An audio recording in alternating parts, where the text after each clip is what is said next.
Você sabe o que significa a expressão mais perto da glória, mais perto da morte? Não? Você sabe o que significa a expressão Moisés suba em meu lugar? Também não? Então você está no lugar certo. Eu sou Eric França, sejam bem-vindos ao canal Louvor Bíblico.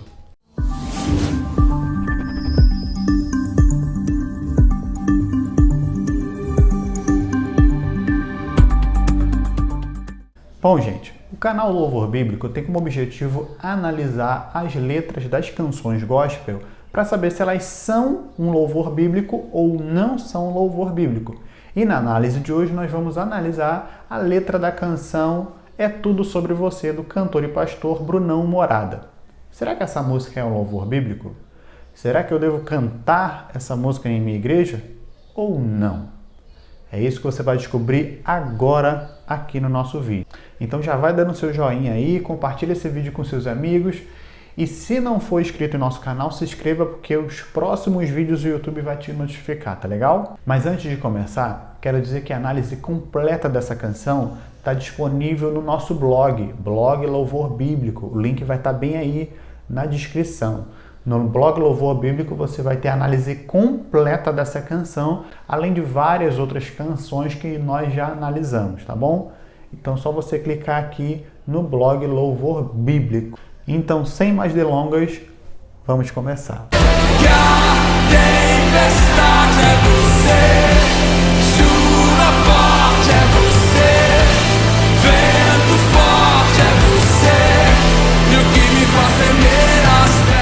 Sobre Você é uma canção cuja letra é muito profunda, rica em detalhes bíblicos, que é um crime eu cantar essa canção na minha igreja sem entender o que ela significa. O que acontece muito, né? Às vezes a pessoa bota lá a música para cantar na igreja, no ministério de louvor, as pessoas cantam, a igreja canta, mas ninguém nem sabe o que significa aquilo, né? E essa letra não dá para cantar sem entender. Então, por isso nós estamos aqui, para analisar e entender o contexto geral, tá bom? Essa canção, ela tem como pano de fundo o relato de Êxodo 19, certo? Então, eu vou dar um breve resumo aqui desse relato, desse texto, para a gente entender o pano de fundo que foi usado para a composição dessa letra, tá bom? Nesse texto, gente, Deus falou a Moisés e ao povo no Monte Sinai. Hoje, quando a gente fala Deus falou, eu sou um negócio meio, Deus falou com fulano, Deus falou com Beltrano. Às vezes tem pessoas que ouçam meio isso no automático, sabe? Mas naquela ocasião, Deus falou literalmente, audivelmente, de forma presencial.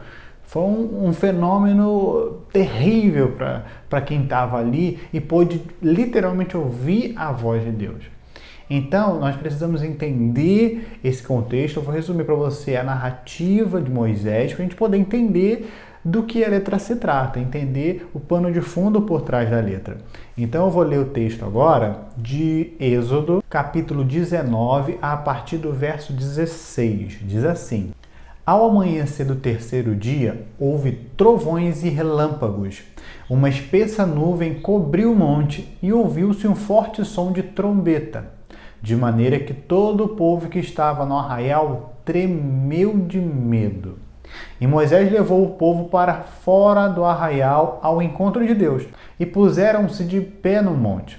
Todo o monte Sinai fumegava, porque o Senhor havia descido sobre ele em fogo.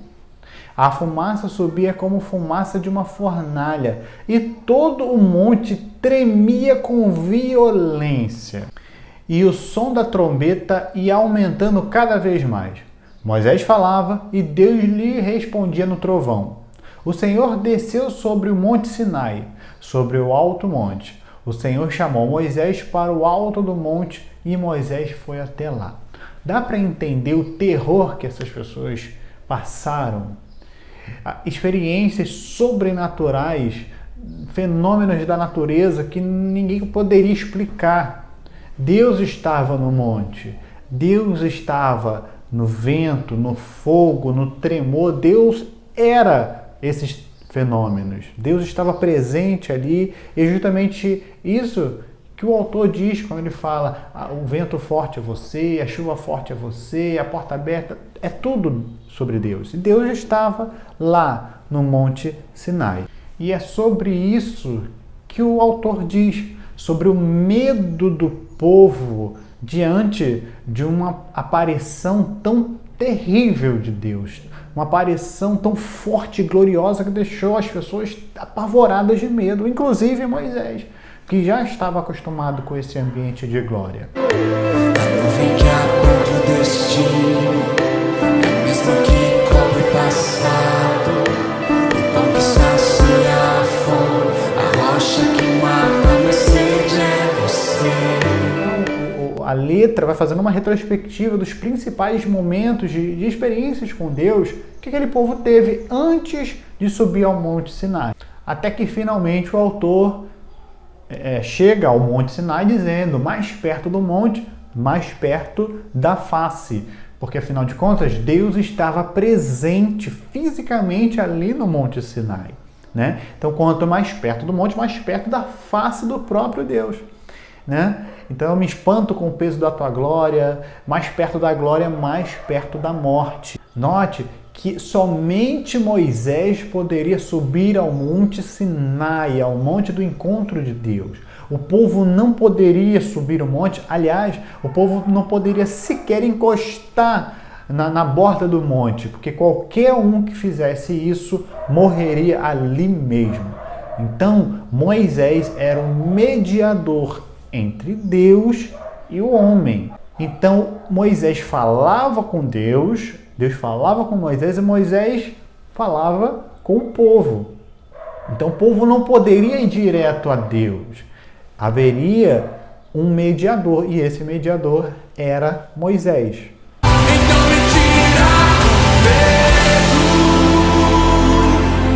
que me faz ser Moisés, suba o meu lugar, me faz entender. Ela continua dizendo: então me tira o medo que me faz dizer Moisés sobre meu lugar. O que aconteceu aqui? O povo ficou com tanto medo, tanto apavorado da glória de Deus, que eles falaram: Moisés, não deixa que Deus fale com a gente, que a gente tem medo de morrer.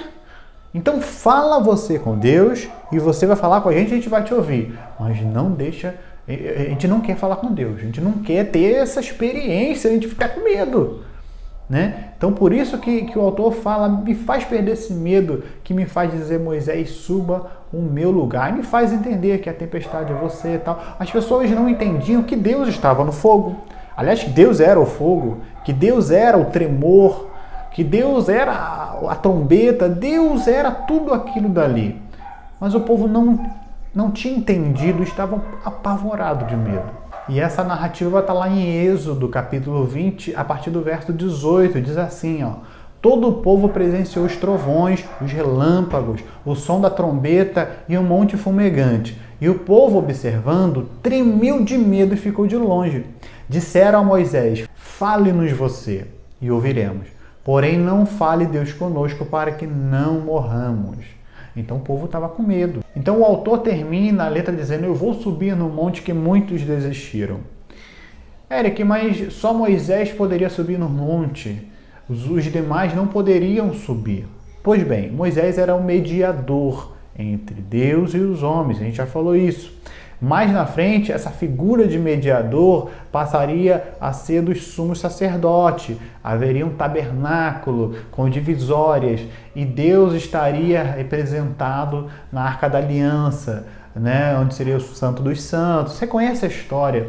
Então havia um véu que separava o lugar santo dos santos, onde somente o sumo sacerdote poderia entrar para fazer expiação do pecado do povo. Então o sumo sacerdote fazia o papel de mediador entre Deus e o homem. O homem não poderia pedir perdão pelo seu pecado, não poderia se relacionar com Deus sem a figura do mediador, que era o sumo sacerdote. Então, na nova aliança, depois de Jesus, essa figura de mediador passa a ser Jesus Cristo. Hoje, Jesus Cristo é esse mediador. Quando ele morreu na cruz, o véu do templo se rasgou de alto a baixo. O que isso significa, Eric? Isso significa que não há mais barreiras que nos impeçam de nos achegarmos a Deus. Então, por isso Jesus tem uma hora que ele fala assim: eu sou o caminho, a verdade e a vida. E ninguém vai ao Pai senão através de mim. Então, através de Jesus, nós temos acesso direto a Deus. Nós podemos nos relacionar com Deus. Nós não precisamos de outro mediador. Nós não precisamos de Moisés, nós não precisamos de um sumo sacerdote, né? Então, quando ele fala assim, eu vou subir ao monte, sim, eu posso subir ao monte e ter comunhão, ter intimidade com Deus através de Jesus Cristo. Só que muitos desistem, né? Por que muitos desistem? Nessa ocasião, nesse relato, o povo teve que ficar 3 dias de jejum, em santidade, né, em consagração para poder subir ao monte. Então teve um tempo, teve um preparo para que eles pudessem subir e ter essas experiências extraordinárias. Só que muitas pessoas querem ter experiências com Deus, querem se aproximar de Deus, mas desistem na primeira dificuldade que aparecem, né? E logo querem descer do monte, querem ir embora, querem experimentar outras coisas, né? Só que o autor está nos ensinando aqui que a gente não pode desistir. O medo não pode nos parar na subida ao monte em busca da comunhão com Deus. Então ele fala lá, eu vou ficar lá até te encontrar, ou seja, eu não vou desistir, não vou desanimar, eu vou ficar lá, eu vou ficar. Então é essa perseverança que a gente precisa ter. Desistir de subir ao monte é desistir de ter um relacionamento com Deus. A letra dessa canção nos traz a reflexão de uma terceirização de um relacionamento com Deus. Ou seja, às vezes a gente fala assim, ah não, o pastor busca, ora, vai no monte, jejua, deixa isso para o pastor que eu vou só no culto, assisto o culto e pronto. Não, não, não.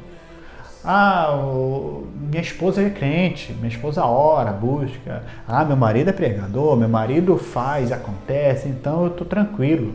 Ah, meus pais são líderes da igreja, são pastores, eles pregam, eles buscam, então eu estou tranquilo. Não, não é isso. Pensando dessa forma, eu estou terceirizando o meu relacionamento. Eu estou depositando a minha esperança no relacionamento em terceiro, em um Moisés, em um sumo sacerdote, quando na verdade o relacionamento é eu e Deus, através de Jesus Cristo, né? Que Ele é nosso mediador.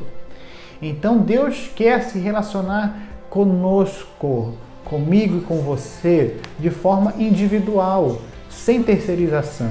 Eu não preciso de um pastor, eu não preciso de um líder, eu não preciso da minha mãe, do meu pai, do meu cônjuge, eu não preciso de ninguém para que eu me relacione com Deus, que eu viva experiências extraordinárias com Ele. A única coisa que eu preciso é de Jesus Cristo. Então, pense e reflita.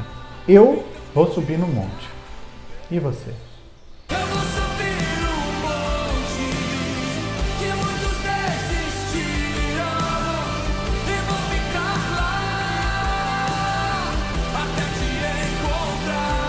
E aí, o que você achou dessa análise? Deixa nos seus comentários aí a sua opinião, alguma música que você queira que a gente analise, coloca aí, tá bom? Eu sou Eric França e você acabou de assistir mais um vídeo do canal Louvor Bíblico. Até a próxima!